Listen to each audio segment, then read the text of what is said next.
ಹೆಣ್ಣು ಹೊನ್ನು ಮಣ್ಣು ಈ ಜಗತ್ತಿನಲ್ಲಿ ಏನೇ ಕ್ರೈಮ್ ಆಗಲಿ ಅದರ ಹಿಂದಿರೋದು ಈ ಮೂರೇ ಕಾರಣ.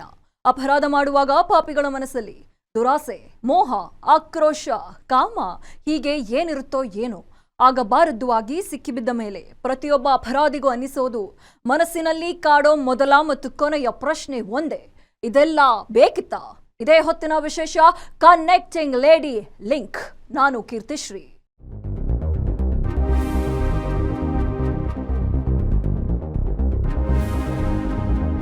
ದೆಹಲಿಯ ಕೆಂಪು ಕೋಟೆ ಬಳಿ ಕಾರಿನಲ್ಲಿ ಸಂಭವಿಸಿರುವ ಸ್ಫೋಟದಿಂದ ಇಡೀ ದೇಶವೇ ಬೆಚ್ಚಿ ಬಿದ್ದಿದೆ. ಕಳೆದೊಂದು ದಶಕದಲ್ಲಿ ಭಾರತದಲ್ಲಿ ನಡೆದಿರೋ ಅತ್ಯಂತ ಭೀಕರ ಸ್ಫೋಟಗಳಲ್ಲಿ ಇದು ಮೊದಲನೆಯದ್ದು.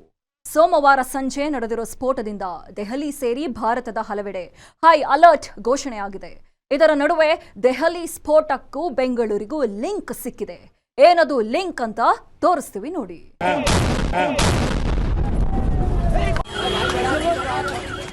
ಸೋಮವಾರ ಸಂಜೆ 6:50 ಸಮಯ ದೆಹಲಿ ಕೆಂಪುಕೋಟೆ ಎದುರಿನ ನೇತಾಜಿ ಸುಭಾಷ್ ರಸ್ತೆಯಲ್ಲಿ ಜನ ಎಂದಿನಂತೆ ಸಂಚಾರ ಮಾಡ್ತಿದ್ರು. ಕೆಂಪುಕೋಟೆ ನೋಡಲು ಬಂದಿದ್ದ ಪ್ರವಾಸಿಗರು ಕತ್ತಲಾದ ಕಾರಣ ಆಗಷ್ಟೇ ಅಲ್ಲಿಂದ ಒಬ್ಬೊಬ್ಬರಾಗಿ ಕೆಂಪುಕೋಟೆಯನ್ನ ನೋಡಿ ಹಿಂತಿರುಗುತ್ತಿದ್ರು. ಕೆಂಪುಕೋಟೆಯ ಬಳಿಯ ಚಾಂದನಿ ಚೌಕ್ ಬಳಿಯ ಮಾರುಕಟ್ಟೆ ಜನರಿಂದ ಗಿಜಿಗೂಡುತ್ತಿತ್ತು. ಮುಂದಿನ ಕೆಲವೇ ಕ್ಷಣಗಳಲ್ಲಿ ತಾವು ಒಂದು ಸ್ಫೋಟಕ್ಕೆ ಸಾಕ್ಷಿಯಾಗ್ತೀವಿ ಅಂತ ಯಾರೂ ಕೂಡ ಊಹೆ ಮಾಡಿರಲಿಲ್ಲ. ಇಂಥ ಹೊತ್ತಲ್ಲಿ ಕೆಂಪುಕೋಟೆಯಿಂದ ಕೆಲವೇ ಮೀಟರ್ ದೂರದಲ್ಲಿರೋ ಟ್ರಾಫಿಕ್ ಸಿಗ್ನಲ್ನಲ್ಲಿ ರೆಡ್ ಲೈಟ್ ಬಿದ್ದಿತ್ತು. ಆಗ ಅಲ್ಲಿಯೇ ಇದ್ದ I-20 ಕಾರಿನಲ್ಲಿ ಸಂಭವಿಸಿದ್ದ ಸ್ಫೋಟ ಅಲ್ಲಿನ ಚಿತ್ರಣವನ್ನೇ ಬದಲಿಸಿಬಿಟ್ಟಿತ್ತು.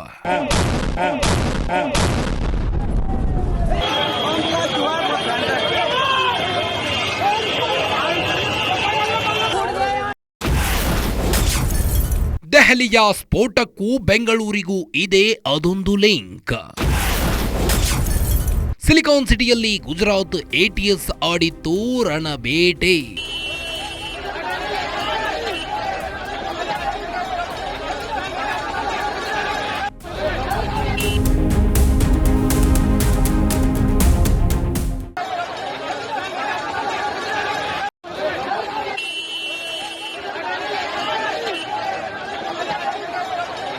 ದೆಹಲಿಯಲ್ಲಿ ಸೋಮವಾರ ನಡೆದಿರೋ ಸ್ಫೋಟಕ ಬೆಂಗಳೂರಿಗೂ ಒಂದು ಲಿಂಕ್ ಇದೆ. ದೆಹಲಿ ಸ್ಫೋಟದ ಬೆನ್ನತ್ತಿ ಹೋದಂತೆ ಹೊರಬಂದ ಸತ್ಯಗಳು ಬೆಂಗಳೂರಿನಿಂದ ಆದ ಅದೊಂದು ಬಂಧನಕ್ಕೆ ಬೆಸೆದುಕೊಳ್ಳುತ್ತಿದೆ. ಇದಕ್ಕೆ ಕಾರಣ ಬೆಂಗಳೂರು ಪೊಲೀಸರಲ್ಲ, CCB ಪೊಲೀಸರೂ ಅಲ್ಲ, NIA ಅಂತೂ ಅಲ್ಲವೇ ಅಲ್ಲ. ಈ ಬಂಧನಕ್ಕೆ ಕಾರಣ ಗುಜರಾತ್ ATS. ಇದೇ ವರ್ಷದ ಜುಲೈನಲ್ಲಿ ಗುಜರಾತ್ ATS ದೇಶದ ವಿವಿಧೆಡೆ ದಾಳಿ ನಡೆಸಿ 4 ಶಂಕಿತ ಉಗ್ರರನ್ನ ವಶಕ್ಕೆ ಪಡೆದು ವಿಚಾರಣೆ ನಡೆಸಿದರು. ಅವರು ನೀಡಿದ ಮಾಹಿತಿ ಆಧರಿಸಿ ಗುಜರಾತ್ ATS ಸಿಲಿಕಾನ್ ಸಿಟಿಯಲ್ಲಿ ರಣಬೇಟೆ ಆಡಿತ್ತು. ಈ ವೇಳೆ ಬೆಂಗಳೂರಿನಲ್ಲಿ ತನ್ನ ಸಹೋದರನ ಜೊತೆ ನೆಲೆಸಿದ್ದ ಮಹಿಳೆಯನ್ನ ವಶಕ್ಕೆ ಪಡೆದು ಗುಜರಾತ್ಗೆ ಕರೆದೊಯ್ದಿದ್ರು.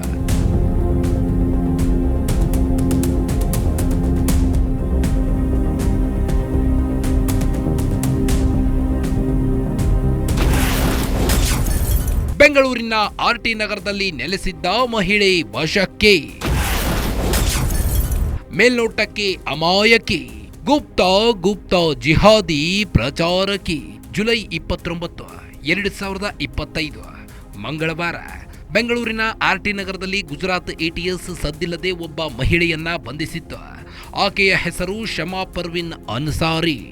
ಮೂಲತಃ ಜಾರ್ಖಂಡ್ ಮೂಲದವಳಾದ ಈಕೆ ಬೆಂಗಳೂರಿನಲ್ಲಿ ತನ್ನ ಸಹೋದರನ ಜೊತೆ ವಾಸವಾಗಿದ್ದಳು. ಎಲ್ಲರ ಜೊತೆ ಬೆರೆಯುತ್ತಿದ್ದ ಈಕೆ ಉಗ್ರ ಚಟುವಟಿಕೆ ಮಾಡ್ತಿದ್ದಾಳೆ ಅನ್ನೋದು ಯಾರಿಗೂ ಗೊತ್ತೇ ಇರಲಿಲ್ಲ.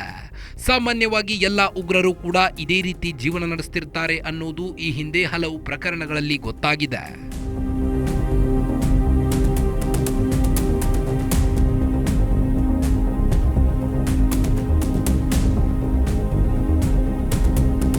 ಸಾಮಾನ್ಯರಲ್ಲಿ ಸಾಮಾನ್ಯರಂತೆ ಬದುಕುತ್ತಿದ್ದ ಉಗ್ರರನ್ನ ತನಿಖಾ ಸಂಸ್ಥೆಗಳು ಬಂಧಿಸಿ ಕರೆದೊಯ್ದ ವೇಳೆ ಅವರ ಸುತ್ತಲಿನ ಜನ ಅಚ್ಚರಿಗೆ ಒಳಗಾಗ್ತಾರೆ. ಶಮಾ ಪರ್ವಿನ್ ಅನ್ಸಾರಿ ವಿಚಾರದಲ್ಲೂ ಇದೇ ರೀತಿಯಾದಂಥ ನೆರೆಹೊರೆಯವರು ಆಕೆಯ ಬಂಧನ ವಿಚಾರ ಕೇಳಿ ಅಚ್ಚರಿಪಟ್ಟುಕೊಂಡಿದ್ರು. ತನ್ನ ಸಹೋದರನ ಜೊತೆ ಬದುಕುತ್ತಿದ್ದ ಈಕೆ ಅಮಾಯಕಿಯಂತೆ ಜೀವನ ಮಾಡಿಕೊಂಡು ಹೋಗುತ್ತಿದ್ಲು. ಆದರೆ ಯಾರಿಗೂ ಗೊತ್ತೇ ಇಲ್ಲದಂತೆ ಜಿಹಾದ್ ಪ್ರಚಾರಕಿಯಾಗಿ ಹಲವು ಯುವಕರ ತಲೆ ಕೆಡಿಸುವ ಕಾರ್ಯದಲ್ಲೇ ತೊಡಗಿಕೊಂಡಿದ್ಲು ಅನ್ನೋದು ಗೊತ್ತಾಗಿತ್ತು. ಇದು ಗೊತ್ತಾದ ಬಳಿಕವೇ ಗುಜರಾತ್ ಭಯೋತ್ಪಾದನೆ ನಿಗ್ರಹ ದಳ ಈಕೆಯ ಬೇಟೆಯಾಡಿತ್ತು. ಶಮಾ ಪರ್ವಿನ್ ಕುರಿತು ಶಂಕಿತರು ನೀಡಿದ್ದರು ಮಾಹಿತಿ. ಸೋಷಿಯಲ್ ಮೀಡಿಯಾನೇ ಶಮಾ ಪರ್ವಿನ್ಗೆ ಅಸ್ತ್ರ.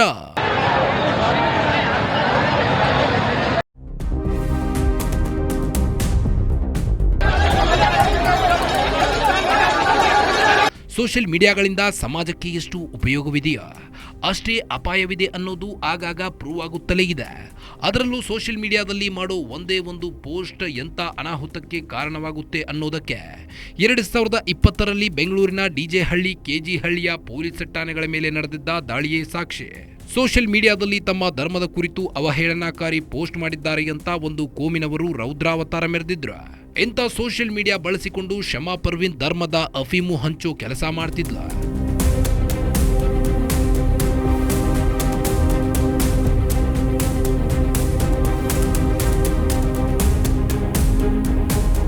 ಈ ವರ್ಷದ ಜುಲೈ ಮಧ್ಯಭಾಗದಲ್ಲಿ ಗುಜರಾತ್ ATS ಪೊಲೀಸರು ದೆಹಲಿ, ನೋಯ್ಡಾ, ಅಹಮದಾಬಾದ್ ಮತ್ತು ಮೋದಾಸ್ದಲ್ಲಿ ಜಿಹಾದಿ ಚಟುವಟಿಕೆಗಳನ್ನು ಪ್ರಚೋದಿಸುತ್ತಿದ್ದ ಕೆಲವರನ್ನ ಬಂಧಿಸಿದ್ರು. ಇವೆಲ್ಲವೂ ಮುಸ್ಲಿಂ ಯುವಕರ ತಲೆಯಲ್ಲಿ ಜಿಹಾದಿ ಮನಸ್ಥಿತಿಯನ್ನ ತುಂಬುವ ಗುರಿ ಹೊಂದಿದ್ದು. ಮುಸ್ಲಿಂ ಯುವಕರು ಭಾರತದ ಪ್ರಜಾಪ್ರಭುತ್ವ ವ್ಯವಸ್ಥೆಯನ್ನ ಧಿಕ್ಕರಿಸಿ ದೇಶದಲ್ಲಿ ಇಸ್ಲಾಮಿಕ್ ಕಾನೂನು ಶರಿಯಾ ತರುವ ನಿಟ್ಟಿನಲ್ಲಿ ಸಶಸ್ತ್ರ ಕ್ರಾಂತಿಗೆ ಉತ್ತೇಜನ ನೀಡುತ್ತಿದ್ವು. ಈ ವಿಡಿಯೋಗಳನ್ನ ಪೋಸ್ಟ್ ಮಾಡಿದ್ದವರನ್ನ ಕೆಡ್ಡಾಗೆ ಕೆಡವಿದಾಗ ಶಮಾ ಪರ್ವಿನ್ ಹೆಸರು ಬೆಳಕಿಗೆ ಬಂದಿತ್ತು. FB, ಇನ್ಸ್ಟಾದಲ್ಲಿ 10,000ಕ್ಕೂ ಹೆಚ್ಚು ಫಾಲೋವರ್ಸ್. ಅಲ್ ಖೈದಾ ಉಗ್ರರ ಪರ ಕೆಲಸ ಮಾಡುತ್ತಿದ್ದ ಶಮಾ ಪರ್ವಿನ್.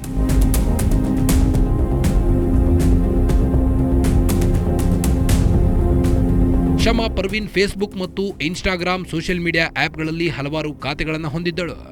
ಈ ಎಲ್ಲ ಖಾತೆಗಳನ್ನು ಸುಮಾರು 10,000ಕ್ಕೂ ಹೆಚ್ಚು ಜನ ಫಾಲೋ ಮಾಡ್ತಿದ್ರು. ಅಲ್ ಖೈದಾ ಇಂಡಿಯನ್ ಸಬ್ ಕಾಂಟಿನೆಂಟ್ ಅಂದರೆ ಭಾರತ ಉಪಖಂಡದಲ್ಲಿ ಅಲ್ ಖೈದಾ ಅನ್ನೋ ಸಂಘಟನೆ ಪರ ಶಮಾ ಪರ್ವಿನ್ ಕೆಲಸ ಮಾಡ್ತಿದ್ಲು. ಅಲ್ ಖೈದಾ ಉಗ್ರರ ಅಣತಿಯಂತೆ ಭಾರತ ಸರ್ಕಾರದ ವಿರುದ್ಧ ಸಶಸ್ತ್ರ ಹೋರಾಟ ನಡೆಸಲು ಯುವಕರಿಗೆ ಪ್ರಚೋದನೆ ನೀಡೋ ಕೆಲಸ ಮಾಡ್ತಿದ್ಲು. ಕೇವಲ ಸೈದ್ಧಾಂತಿಕವಾಗಿ ಆಕೆ ಅಲ್ ಖೈದಾ ಪರ ನಿಂತಿರಲಿಲ್ಲ. ಬದಲಿಗೆ ಪ್ರಚೋದನಾಕಾರಿ ಮಾಹಿತಿಯನ್ನ ಸೋಷಿಯಲ್ ಮೀಡಿಯಾದಲ್ಲಿ ಶೇರ್ ಮಾಡುವ ಮೂಲಕ ಭಾರತದಲ್ಲೇ ಕೋಮುಗಲಭೆ ಸೃಷ್ಟಿಸಲು ಪ್ರಯತ್ನ ಮಾಡ್ತಿದ್ಲು ಅಂತ ಗುಜರಾತ್ ATS ತನಿಖೆಯಲ್ಲಿ ಗೊತ್ತಾಗಿತ್ತು.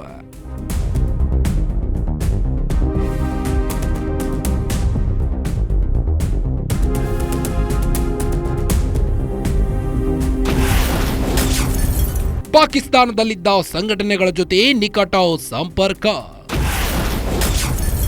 ಭಾರತ ಸರ್ಕಾರದ ವಿರುದ್ಧ ಸಶಸ್ತ್ರ ಹೋರಾಟಕ್ಕೆ ಬೆಂಬಲ. ಬೆಂಗಳೂರಿನ RT ನಗರದಲ್ಲಿ ವಾಸವಾಗಿದ್ದ ಶಮಾ ಪರ್ವಿನ್ ಪಾಕಿಸ್ತಾನದ ಸಂಘಟನೆಗಳ ಜೊತೆಗೆ ನಿಕಟ ಸಂಪರ್ಕದಲ್ಲಿ ಇದ್ದಳು ಅಂತ ಗುಜರಾತ್ ATS ತನಿಖೆಯಲ್ಲಿ ಗೊತ್ತಾಗಿತ್ತು. ಫೋನ್ ಮತ್ತು ಇಮೇಲ್ ಮೂಲಕ ಪಾಕಿಸ್ತಾನ್ ಸಂಘಟನೆಗಳ ಜೊತೆ ಸಂಪರ್ಕ ಸಾಧಿಸಿದ್ಲ. ಅಲ್ ಖೈದಾ ನಾಯಕ ಮೌಲಾನಾ ಆಸಿಮ್ ಉಮರ್, ಅಲ್ ಖೈದಾ ಪ್ರತಿಪಾದಕ ಅನ್ವರ್ ಅಲ್ ಅವ್ಲಾಕಿ, ಲಾಹೋರ್ನ ಲಾಲ್ ಮಸೀದಿಯ ಮೌಲಾನಾ ಅಬ್ದುಲ್ ಅಜೀಜ್ ಜಿಹಾದಿ ವಿಡಿಯೋಗಳನ್ನ ಈಕೆ ಶೇರ್ ಮಾಡ್ತಿದ್ಲ. ಈ ಮೂಲಕ ಪ್ರವಾದಿಯನ್ನ ನಂಬದವರ ವಿರುದ್ಧ ಅಥವಾ ಕಾಫಿರರ ವಿರುದ್ಧ ಧರ್ಮಯುದ್ಧ ಮಾಡಲೇಬೇಕು ಅಂತ ಪ್ರತಿಪಾದಿಸಿದ್ಲ. ಜೊತೆಗೆ ಭಾರತ ಸರ್ಕಾರದ ವಿರುದ್ಧ ಸಶಸ್ತ್ರ ಹೋರಾಟ ನಡೆಸಬೇಕು ಅಂತ ಬಲವಾಗಿ ನಂಬಿದ್ಲು ಅನ್ನೋದು ತನಿಖೆಯಲ್ಲಿ ಗೊತ್ತಾಗಿತ್ತು. ಶಮಾ ಪರ್ವಿನ್ ಬಂಧನದ ಬಳಿಕ ಬಯಲಾಗಿತ್ತು ಸೀಕ್ರೆಟ್. ಶಮಾ ಪರ್ವಿನ್ ಮೂಲಕ 8 ಉಗ್ರರು ತನಿಖಾ ಸಂಸ್ಥೆಗಳ ಬಲೆಗೆ.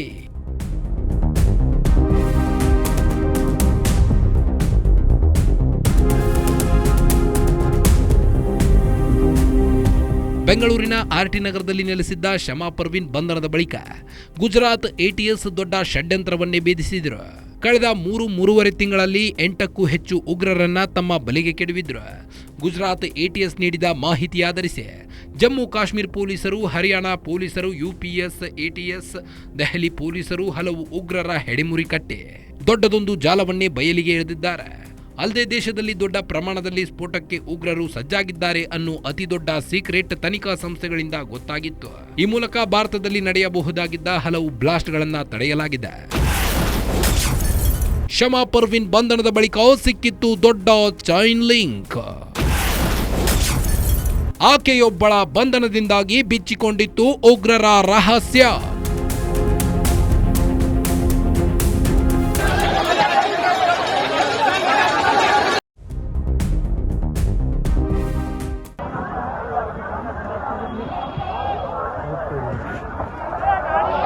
ಬೆಂಗಳೂರಿನ ಶಮಾ ಪರ್ವಿನ್ ಬಂಧನದ ಬಳಿಕ ಇಡೀ ದೇಶದಲ್ಲಿ ಹರಡಿಕೊಂಡಿದ್ದ ಉಗ್ರರ ಚೈನ್ ಲಿಂಕ್ ಬೆಳಕಿಗೆ ಬರುತ್ತಾ ಹೋಯಿತು. ಈಕೆಯೊಬ್ಬಳ ಬಂಧನದಿಂದಲೇ ಸುಮಾರು 8 ಜನ ಪ್ರಮುಖ ಉಗ್ರರನ್ನ ಬಂಧಿಸಲಾಗಿದೆ. ಇವರ ಬಳಿ ವಶಪಡಿಸಿಕೊಂಡಿರುವ ಅಪಾರ ಪ್ರಮಾಣದ ಸ್ಫೋಟಕಗಳು ಭಾರತದಲ್ಲಿ ಇದುವರೆಗೆ ಉಗ್ರರಿಂದ ವಶಪಡಿಸಿಕೊಂಡಿರುವ ಸ್ಫೋಟಕಗಳಿಗಿಂತ ಹೆಚ್ಚಾಗಿದೆ. ಕೇವಲ ಶಮಾ ಪರ್ವಿನ್ ಒಬ್ಬಳ ಹೆಡೆಮುರಿ ಕಟ್ಟಿದ್ದರಿಂದ 8ಕ್ಕೂ ಹೆಚ್ಚು ಉಗ್ರರು ಬಲೆಗೆ ಬಿದ್ದಿದ್ದು ದೇಶದಲ್ಲಿ ದೊಡ್ಡ ಪ್ರಮಾಣದ ಬಂಧನಕ್ಕೆ ರೂಪಿಸಿದ್ದ ಸಂಚು ವಿಫಲವಾಗಿದೆ.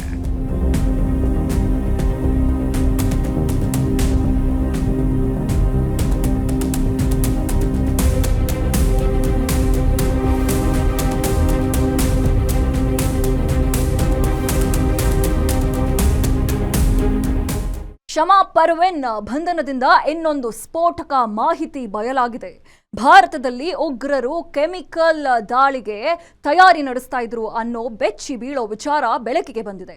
ಶಮಾ ಪರ್ವಿನ್ ಬಂಧನ ಆಗದೆ ಇದ್ದಿದ್ರೆ ಈಗ ನಡೆದಿರೋ ಸ್ಫೋಟಕ್ಕಿಂತಲೂ ಹೆಚ್ಚಿನ ಪ್ರಮಾಣದ ಸ್ಫೋಟ ಸಂಭವಿಸೋ ಸಾಧ್ಯತೆ ಇತ್ತು ಅನ್ನೋದು ಮೇಲ್ನೋಟಕ್ಕೆ ಕಂಡು ಬಂದಿದೆ. ಹಾಗಿದ್ರೆ ಶಮಾ ಪರ್ವಿನ್ ಬಂಧನದಿಂದ ಒಂದೊಂದೇ ಲಿಂಕ್ ಬೆಚ್ಚಿಕೊಳ್ಳುತ್ತಾ ಬೆಂಗಳೂರಿನಲ್ಲಿ ಉಗ್ರ ಚಟುವಟಿಕೆಯಲ್ಲಿ ತೊಡಗಿಸಿಕೊಂಡಿದ್ದ ಶಮಾ ಪರ್ವಿನ್ ಬಂಧನದ ಬಳಿಕ ಸ್ಫೋಟಕ ಮಾಹಿತಿ ಬಯಲಾಗಿತ್ತು. ಭಾರತದಲ್ಲಿ ಉಗ್ರರು ಕೇವಲ ಬಾಂಬ್ ಬ್ಲಾಸ್ಟ್ ಮಾಡಲು ಮಾತ್ರ ಪ್ಲಾನ್ ಮಾಡಿರಲಿಲ್ಲ, ಬದಲಿಗೆ ಕೆಮಿಕಲ್ ಬಾಂಬ್ ದಾಳಿಗೂ ಸಂಚು ರೂಪಿಸಿದ್ರು ಅನ್ನೋ ಮಾಹಿತಿ ಬಯಲಾಗಿತ್ತು. ಈ ಮಾಹಿತಿ ಸಿಗದಿದ್ದಂತೆ ಉಗ್ರರ ಒಂದೊಂದೇ ಲಿಂಕ್ ಸಿಗ್ತಾ ಹೋಯ್ತು. ಅದರ ಕಂಪ್ಲೀಟ್ ಡೀಟೇಲ್ಸ್ ಇಲ್ಲಿದೆ ನೋಡಿ.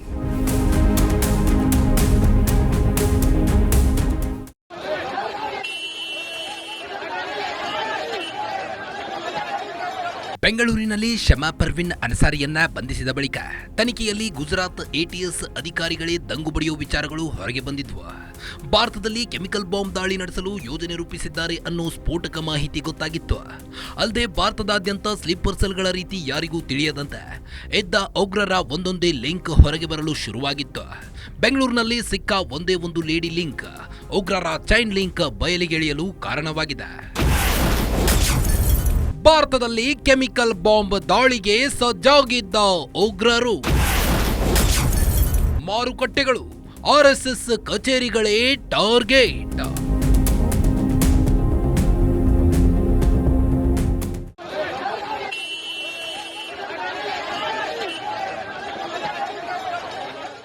ಶಮಾ ಪರ್ವಿನ್ ಬಂಧನದ ಬಳಿಕ ಆಕೆ ಅಹಮದ್ ಮೊಹಮ್ಮದಿನ್ ಸೈಯದ್ ಅನ್ನೋನ ಹೆಸರನ್ನ ಬಾಯಿ ಬಿಟ್ಟಿದ್ದಳು. ಮೂಲತಃ ಹೈದರಾಬಾದ್ನವನಾದ ಈತ ಚೀನಾದಲ್ಲಿ ವೈದ್ಯಕೀಯ ಪದವಿ ಪಡೆದುಕೊಂಡಿದ್ದ. ಚೀನಾದಲ್ಲಿ ವೈದ್ಯಕೀಯ ಪದವಿ ಪಡೆದು ಗುಜರಾತ್ನಲ್ಲಿ ಕೆಲಸ ಮಾಡಿಕೊಂಡಿದ್ದ ಅಹಮದ್ ತಾನು ಪಡೆದಿದ್ದ ವೈದ್ಯಕೀಯ ಜ್ಞಾನ ಬಳಸಿ ಕೆಮಿಕಲ್ ಬಾಂಬ್ ತಯಾರಿಸಲು ಸಜ್ಜಾಗಿದ್ದ. ಇವನನ್ನ ಭಾನುವಾರ ಗುಜರಾತ್ನಲ್ಲಿ ಬಂಧಿಸಲಾಗಿತ್ತು. ಇವನ ವಿಚಾರಣೆ ನಡೆಸಿದಾಗ ದೆಹಲಿಯ ಆಜಾದ್ಪುರ್ ಮಂಡಿ, ಅಹಮದಾಬಾದ್ನ ನರೋಡಾ ಮಾರುಕಟ್ಟೆ, ಲಕ್ನೌನ RSS ಕಚೇರಿಗಳ ಬಳಿಕ ಕೆಮಿಕಲ್ ಬಾಂಬ್ ಸಿಡಿಸಲು ಪ್ಲಾನ್ ಮಾಡಿದ್ದ ವಿಚಾರ ಬೆಳಕಿಗೆ ಬಂದಿದೆ.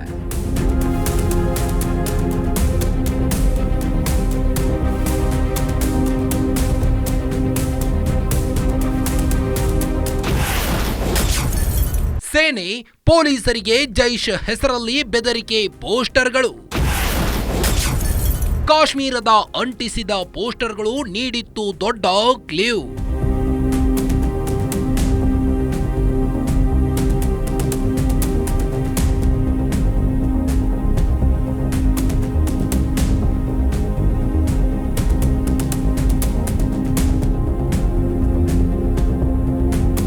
ಅಕ್ಟೋಬರ್ 19ರಂದು ಕಾಶ್ಮೀರದ ಹಲವೆಡೆ ಸೇನೆ ಮತ್ತು ಪೊಲೀಸರಿಗೆ ಜೈಷ್ ಎ ಮೊಹಮ್ಮದ್ ಹೆಸರಲ್ಲಿ ಬೆದರಿಕೆಯೊಡ್ಡುವ ಪೋಸ್ಟರ್ಗಳನ್ನ ಅಂಟಿಸಲಾಗಿತ್ತು. ಇದನ್ನ ಗಂಭೀರವಾಗಿ ಪರಿಗಣಿಸಿದ ಜಮ್ಮು ಕಾಶ್ಮೀರ ಪೊಲೀಸರು ಪೋಸ್ಟರ್ ಅಂಟಿಸಿದವರ ಬೆನ್ನು ಬಿದ್ದಿದ್ರು. ಆಗ ಪೊಲೀಸರಿಗೆ ಇದು ಅವಿದ್ಯಾವಂತರು ಮಾಡಿರೋ ಕೆಲಸವಲ್ಲ, ಬದಲಿಗೆ ವಿದ್ಯಾವಂತರು ಉನ್ನತ ಹುದ್ದೆಗಳಲ್ಲಿರೋ ಮಾಡಿರೋ ಕೆಲಸ ಅನ್ನೋದು ಗೊತ್ತಾಗಿತ್ತು. ಅಲ್ಲದೆ ಇವರೆಲ್ಲ ಪಾಕಿಸ್ತಾನದಲ್ಲಿರೋ ಹ್ಯಾಂಡ್ಲರ್ಗಳು ಹೇಳಿದಂತೆ ಕೇಳ್ತಿದ್ದಾರೆ ಅನ್ನೋ ಸುಳಿವು ಸಿಕ್ಕಿತ್ತು. ಈ ಪೋಸ್ಟರ್ಗಳ ಬೆನ್ನು ಹತ್ತಿದ್ದ ಪೊಲೀಸರಿಗೆ ಒಂದು ಮಿಕ ಬಲೆಗೆ ಬಿದ್ದಿತ್ತು. ಆ ಮಿಕದಿಂದ ಇನ್ನಷ್ಟು ಮಿಕಗಳು ಸಿಕ್ಕಿ ಬಿದ್ದಿವೆ.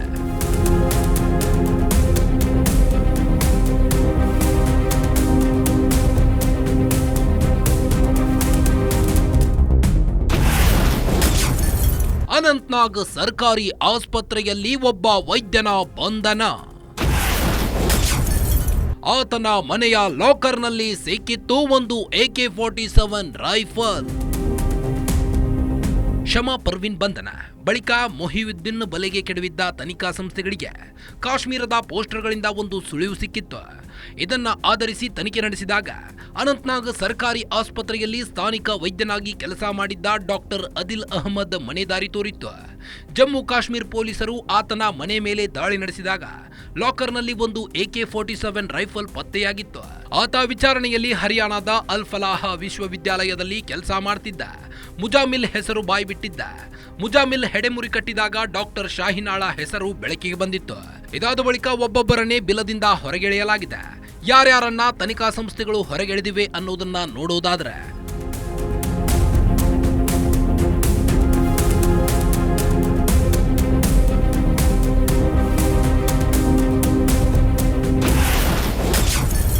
ಯಾರ್ಯಾರು ತನಿಖಾ ಸಂಸ್ಥೆಗಳ ಬಲೆಗೆ? ಇದುವರೆಗೆ ಜಮ್ಮು ಕಾಶ್ಮೀರ ಪೊಲೀಸರು ಮತ್ತು ಇತರ ತನಿಖಾ ಸಂಸ್ಥೆಗಳು doctor Muzamil Shakeel, doctor Shaheena, doctor Adil Ahmad, ಮಸೀದಿಯೊಂದರ ಇಮಾಮ್ ಮೌಲಿ ಇರ್ಫಾನ್ ಅಹಮದ್, ಆರಿಫ್ ನಿಸಾರ್ದರ್, ಮಕ್ಸೂಸ್ ಅಹಮದ್ ದರ್, ಜಮೀರ್ ಅಹಮದ್, ಯಾಸಿರ್ ಅಲ್ ಅಸ್ರಫ್ ಅನ್ನೋರ ಹೆಡೆಮುರಿ ಕಟ್ಟಿದ್ದಾರೆ.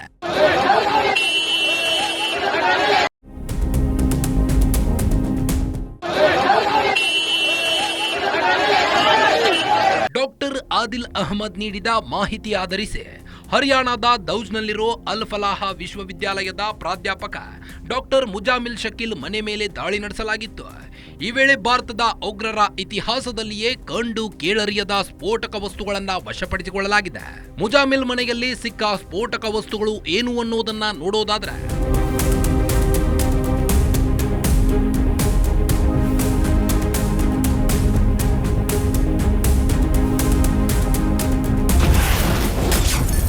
ದಾಳಿಯಲ್ಲಿ ಸಿಕ್ಕ ವಸ್ತುಗಳೇನು? 2900 ಕೆಜಿಯಷ್ಟು ಸ್ಫೋಟಕ, 360 ಕೆಜಿಯಷ್ಟು ಹೆವಿ ಎಕ್ಸ್ಪ್ಲೋಸಿವ್ಸ್, 3 ಮ್ಯಾಗಜಿನ್, 83 ಜೀವಂತ ಗುಂಡುಗಳು, 8 ಗುಂಡುಗಳಿದ್ದ ಪಿಸ್ತೂಲ್, ಗುಂಡು ಖಾಲಿಯಾಗ್ತಿದ್ದ 2 ಕಾರ್ಟ್ರಿಡ್ಜ್, 2 ಹೆಚ್ಚುವರಿ ಮ್ಯಾಗಜಿನ್, ಸ್ಫೋಟಕಗಳು ತುಂಬಿದ 12 shoot case, 20 timer, 4 battery, remote, 5 KG heavy metal, 1 walkie ಟಾಕಿ ವಶಕ್ಕೆ ಪಡೆಯಲಾಗಿದೆ.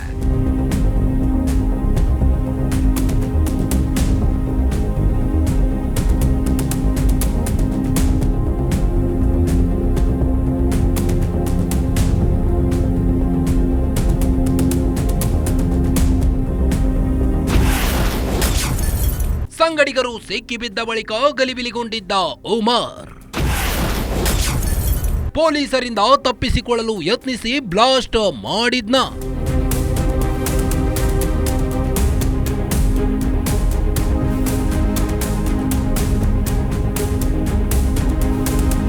ಫರೀದಾಬಾದ್ನಲ್ಲಿ ಜಮ್ಮು ಕಾಶ್ಮೀರ ಪೊಲೀಸರು ಇತಿಹಾಸದಲ್ಲಿಯೇ ಅತಿ ದೊಡ್ಡ ಸ್ಫೋಟಕ ವಸ್ತುಗಳನ್ನು ವಶಪಡಿಸಿಕೊಂಡಿದ್ರು. ಸೋಮವಾರ ಬೆಳಗ್ಗೆ ಖಚಿತ ಮಾಹಿತಿ ಆಧರಿಸಿ ದಾಳಿ ನಡೆಸಿದ ಪೊಲೀಸರು ಭಾರೀ ಪ್ರಮಾಣದ ಸ್ಫೋಟಕಗಳನ್ನು ವಶಕ್ಕೆ ಪಡೆದುಕೊಂಡಿದ್ರು. ಜೊತೆಗೆ ಒಂದೇ ಏಟಿಗೆ 8 ಜನರ ಉಗ್ರರನ್ನ ಪೊಲೀಸರು ಬಂಧಿಸಿದ್ರು. ಬಂಧಿತರೆಲ್ಲರೂ ಜೈಷ್ ಎ ಮೊಹಮ್ಮದ್, ಅನ್ಸಾರ್, ಫಜ್ವತ್ ಅಲ್ ಹಿಂದ್ ಉಗ್ರ ಸಂಘಟನೆಗಳಿಗೆ ಸೇರಿದ್ದಾರೆ ಅನ್ನೋ ಮಾಹಿತಿ ಸಿಕ್ಕಿದೆ. ಕೆಂಪುಕೋಟೆ ಬಳಿ ಕಾರು ಬ್ಲಾಸ್ಟ್ಗೆ ಕಾರಣನಾಗಿದ್ದಾನೆ ಅಂತ ಶಂಕಿಸಲಾಗಿರೋ ಡಾಕ್ಟರ್ ಮೊಹಮ್ಮದ್ ಉಮರ್ನ ಸಂಗಡಿಗರು ಅಂತ ತನಿಖಾ ಸಂಸ್ಥೆಗಳು ಹೇಳುತ್ತಿವೆ.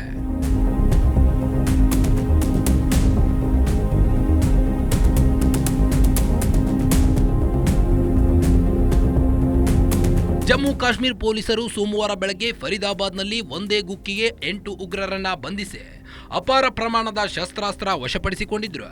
ಯಾವಾಗ ಪೊಲೀಸರು ಮಿಂಚಿನ ಕಾರ್ಯಾಚರಣೆಯಲ್ಲಿ ಉಗ್ರರ ಹೆಡೆಮುರಿ ಕಟ್ಟುವಲ್ಲಿ ಯಶಸ್ವಿಯಾಗಿದ್ರು.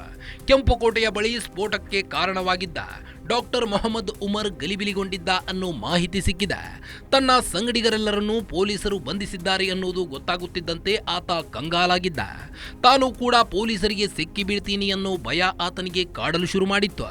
ಇದೇ ಕಾರಣಕ್ಕೆ ಪೊಲೀಸರಿಂದ ತಪ್ಪಿಸಿಕೊಳ್ಳೋಕೆ ಆತ ಕೆಂಪುಕೋಟೆ ಮೆಟ್ರೋ ಸ್ಟೇಷನ್ ಬಳಿಯ ಪಾರ್ಕಿಂಗ್ನಲ್ಲಿ 3 ಗಂಟೆ ಅವಿತುಕೊಂಡಿರಬಹುದು ಅಂತ ತನಿಖಾಧಿಕಾರಿಗಳು ಅನುಮಾನಿಸಿದ್ದಾರೆ. ಕೊನೆಗೆ ಬೇರೆ ದಾರಿ ಕಾಣದೆ ಕೆಂಪುಕೋಟೆ ಬಳಿ ಕಾರು ಬ್ಲಾಸ್ಟ್ ಮಾಡಿರಬಹುದು ಅನ್ನೋ ಸಂದೇಹ ಕಾಡ್ತಿದೆ.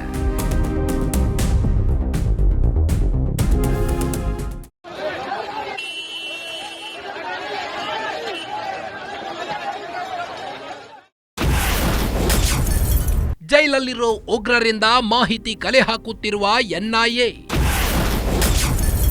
ಐಎಂ, ಜೈಷ್, ಲಷ್ಕರ್ ಉಗ್ರರಿಂದ ಬ್ಲಾಸ್ಟ್ ಕುರಿತು ಮಾಹಿತಿ.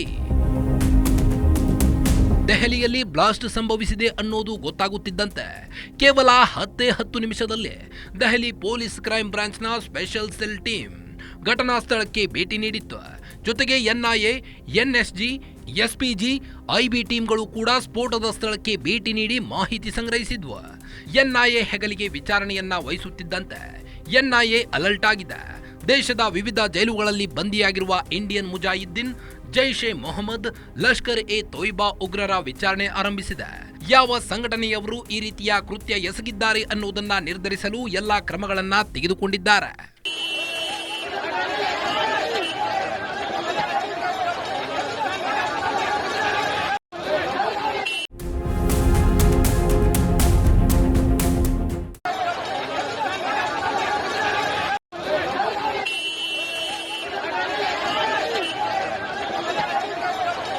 ಒಟ್ಟಾರೆಯಾಗಿ ರಾಜಧಾನಿ ದೆಹಲಿಯಲ್ಲಿ ನಡೆದಿರೋ ಕಾರ್ ಬ್ಲಾಸ್ಟ್ ಪ್ರಕರಣ ಇಡೀ ದೇಶದ ಜನರಲ್ಲಿ ಆತಂಕ ಮೂಡಿಸಿದೆ.